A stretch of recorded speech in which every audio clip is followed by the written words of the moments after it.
પુરુષોત્તમ માસ એ આત્મશુદ્ધિ, ભક્તિ અને આત્મચિંતનનો પવિત્ર અવસર છે. આ માસ આપણને શીખવે છે કે ભક્તિના માર્ગમાં અહંકારને કોઈ સ્થાન નથી. દક્ષ પ્રજાપતિની કથા દ્વારા જાણીએ કે કેવી રીતે અહંકાર મનુષ્યના પતનનું કારણ બને છે અને વિનમ્રતા એ જીવનમાં પ્રભુ કૃપાનો માર્ગ ખોલે છે. તો આવો સાંભળીએ અહંકારના ત્યાગનો આ પાવન પ્રસંગ. જણાવશે ગુરુજી પ્રફુલભાઈ પંડ્યા.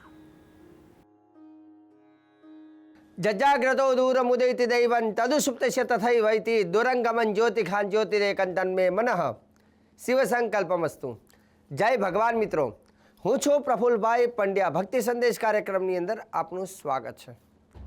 દર્શક મિત્રો, આજે મારે વાત કરવી છે અહંકારનો ત્યાગ વિશે. પુરુષોત્તમ માસમાં અહંકારનો ત્યાગ, અહંકારની વાત આવે જ્યારે કરીએ છીએ ત્યારે હું તમને ભગવાન શિવ અને દક્ષ પ્રજાપતિનું જે આખ્યાન છે એના વિશે ચર્ચા કરીશું.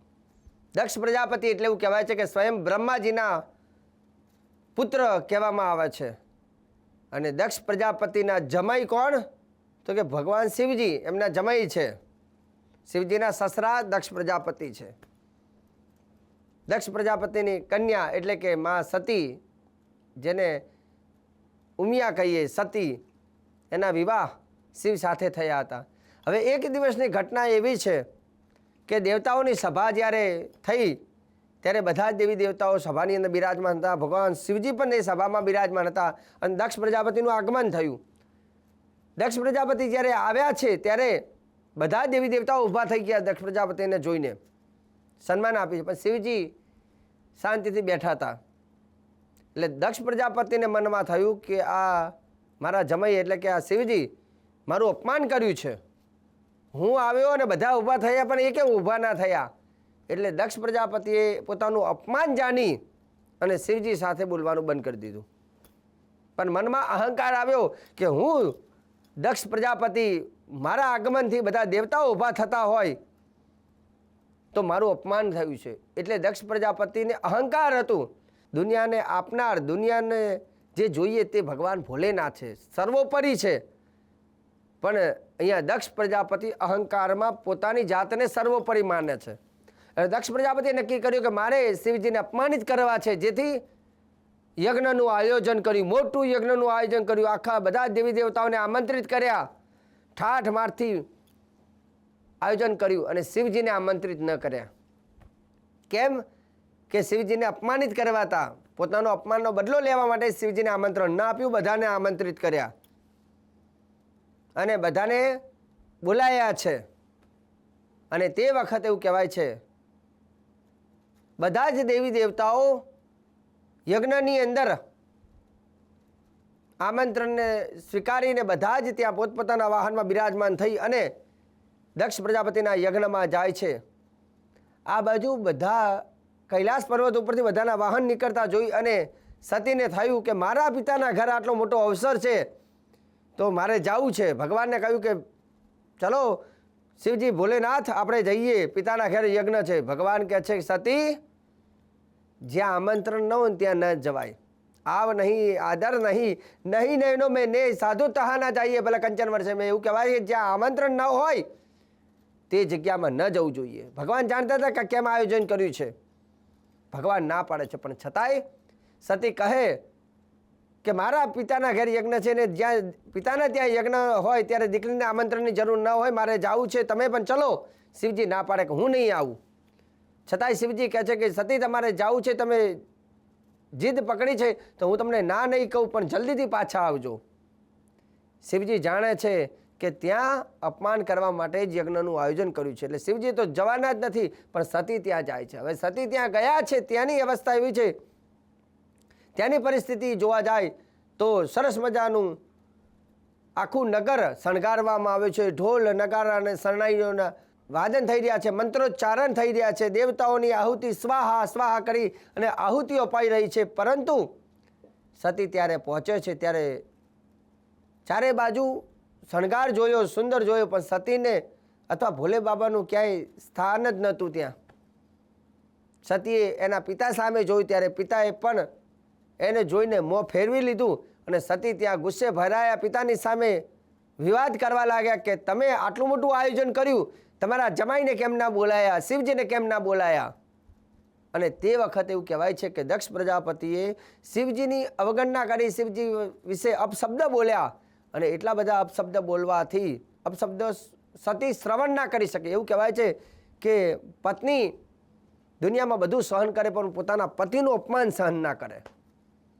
પિતા સાથે પણ વેર કરવા તૈયાર થઈ અને પિતા સાથે વિવાદ વધ્યો અને અંતે સતી યજ્ઞ જે ચાલુ હતો, હવનમાં જે અગ્નિ હતો અને પોતે દોડતા એ યજ્ઞની અંદર પોતાનો દેહનો ત્યાગ કરી નાખ્યો. સતીએ જ્યારે પોતાનો દેહનો ત્યાગ કર્યો છે અને અગ્નિથી જ્યારે સતીનું શરીર બાળવા લાગ્યું છે ત્યારે એવું કહેવાય છે કે ભગવાન શિવજી ધ્યાન અવસ્થામાં હતા અને શિવજીને ખબર પડી કે સતીએ પોતાના દેહનો ત્યાગ કર્યો છે ત્યારે શિવજીની આંખમાંથી ક્રોધાગ્નિ ઉત્પન્ન કરી. શિવજીએ પોતાની જટા પછાડી અને ત્યાંથી વીરભદ્રને ઉત્પન્ન કર્યા, ગણોને ઉત્પન્ન કર્યા અને કહ્યું કે જાઓ દક્ષ પ્રજાપતિના યજ્ઞની અંદર જાઓ અને યજ્ઞમાં જે દેખાય એનું માથું કાપી નાખો, એનું વધ કરી નાખો. શિવજીનો જ્યારે ક્રોધ ઉત્પન્ન થયો છે ત્યારે એ ક્રોધમાંથી ગણો એવું કહેવાય છે કે દક્ષ પ્રજાપતિના યજ્ઞ તરફ જાય છે અને જે યજ્ઞમાં દેખાય એનું વધ કરવા લાગે છે.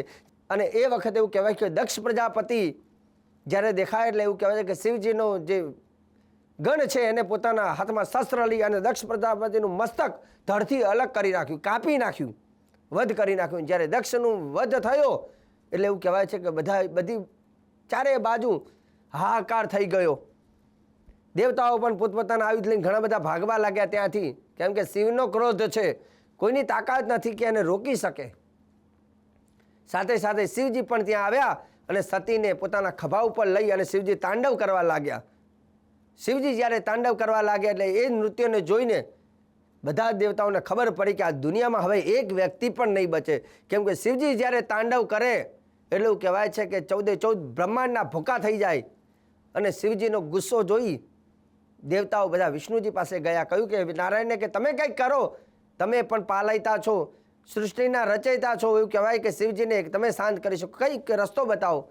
નારાયણ વિચાર કરે છે કે હું અહીંયા કંઈ નહીં કરી શકું, પણ હા શિવજીએ મને આપેલું જે સુદર્શન ચક્ર છે એ સુદર્શન ચક્રને આજ્ઞા કરી કે જાઓ તમે શિવજીનો ક્રોધને શાંત કરો. અને શિવજીનો ક્રોધ ત્યારે શાંત થાય કે સતી જ્યારે એમના ખભા ઉપર છે ત્યાં સુધી શિવજીનો ક્રોધ શાંત નહીં થાય. એટલે સુદર્શન ચક્રએ સતીને એવું કહેવાય છે કે અંગોના ટુકડા કર્યા અને 51 ટુકડા જે પૃથ્વી પર પડ્યા 51 માતાજીની શક્તિપીઠોની રચના થઈ છે. ત્યાર પછી એવું કહેવાય કે યજ્ઞની અંદર યજ્ઞ પ્રારંભ થયો પણ યજ્ઞમાં જ્યારે પૂર્ણાહુતિ ના થાય એ પણ વિનાશકાર કરતા બને છે. ભગવાન શિવજીને બધાએ પ્રાર્થના કરી, શિવજીની માફી માગી અને શિવ શાંત થયા છે. અને ત્યારે એવું કહેવાય દક્ષ પ્રજાપતિનું મસ્તક યજ્ઞ જ્યાં સુધી પૂર્ણાહુતિ ના થાય તો યજ્ઞ વિધ્વંસ કરતા બને છે. હવે યજ્ઞની પૂર્ણાહુતિ કરવા માટે યજમાનને પાછો સજીવન કરવા જરૂરી છે. તો દક્ષ પ્રજાપતિને એવું કહેવાય છે કે એનું મસ્તક તો અગ્નિમાં હુમી નાખ્યું હતું પણ બોકડાનું માથું દક્ષ પ્રજાપતિના લગાવી અને યજ્ઞની પૂર્ણાહુતિ કરી છે. ત્યાર પછી એવું કહેવાય છે કે આ બધી વસ્તુ કરવાનું કારણ અહંકાર. ઘણા લોકો એવું કરે ને કે મોટો મોટો બંગલો બનાવે અથવા હું કેટલો સુખી છું દુનિયાને બતાવવા માટે યજ્ઞ કરતા હોય. હંમેશા જ્યારે પણ યજ્ઞ કરો છો યજ્ઞ કલ્યાણ માટે કરવાનું, પોતાનું કલ્યાણ, પરિવારનું કલ્યાણ, બધાનું કલ્યાણ થાય એ ભાવથી યજ્ઞ કરવો. પણ તમારી પ્રોપર્ટી કેટલી છે, કેટલા તમે સુખી છો ને એને પૈસા બતાવવા માટે લોકોને બોલાવો ઠાઠમારથી જમાડો તો એ અહંકાર કહેવાય છે. જ્યાં કલ્યાણ નથી, જ્યાં અહંકાર આવે છે ત્યાં એ પતન થાય છે. પણ હંમેશા જ્યારે પણ પૂજા પાઠ કંઈ પણ કરો એટલે અહંકારનો ત્યાગ કરો. હું કોણ છું એ સાઈડમાં એકદમ સમર્પણની ભાવનાથી પૂજા કરવી. દક્ષ પ્રજાપતિના અહંકારના કારણથી એના યજ્ઞનું અને પોતાનું મસ્તક છેદન થયું. અહંકાર વિમૂઢેષુ સત્સુ પાપ નિવર્તિષુ લાભ પૂજાર્થ યત્નેષુ કૃષ્ણ એવ ગતિર્મમ. એવું કહેવાય છે કે હંમેશા જીવનની અંદર ગમે એટલું જીવો, ગમે એટલા રૂપિયા હોય, ધન હોય, ઐશ્વર્ય હોય, પણ અહંકાર ન કરો. અને જ્યારે બહુ અહંકાર વધી જાય ને તો એનું ઉપાય તમને કહી દઉં. અહંકાર વધે તો શું કરવું? અહંકાર વધે ને તો પહેલાં તો સ્મશાનમાં જવું.